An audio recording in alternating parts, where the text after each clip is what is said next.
Я рада приветствовать всех на моем канале. Меня зовут Татьяна. Осень подарила нам множество природного материала для поделок.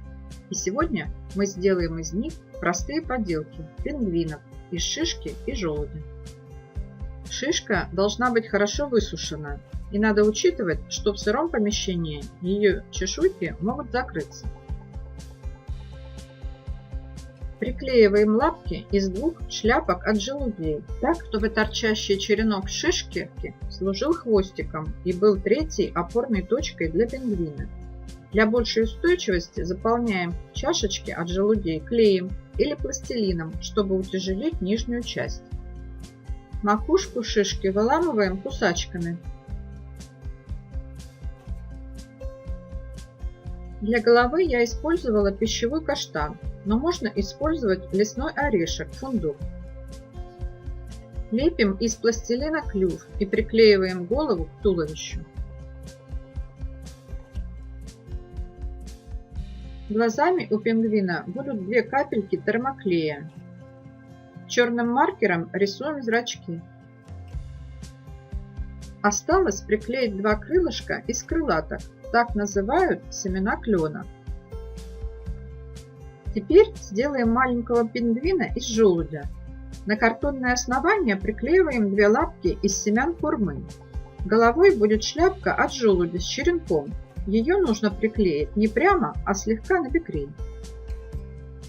В этих поделках мы используем семена и плоды деревьев. Иисус в своих притчах тоже использовал их как образ для лучшего понимания его учения. Вышел сеятель сеять семя свое.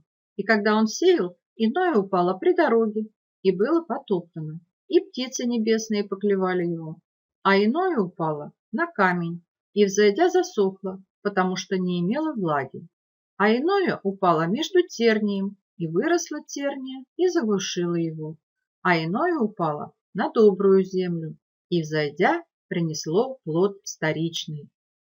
Вот что значит притча сия.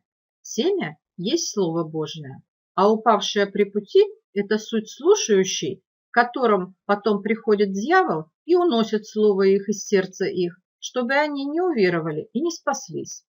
А упавшие на камень – это те, которые, когда услышат слово, с радостью принимают, но которые не имеют корня и временем веруют, а во время искушения отпадают. А упавшие в тернии – это те, которые слушают слово, но, отходя заботами, богатством и наслаждениями житейскими, подавляются и не приносят плода. А упавшие на добрую землю – это те, которые, услышав слово, хранят его в добром и чистом сердце и приносят плод в терпении. Сказав это, он возгласил: кто имеет уши слышать, да слышит.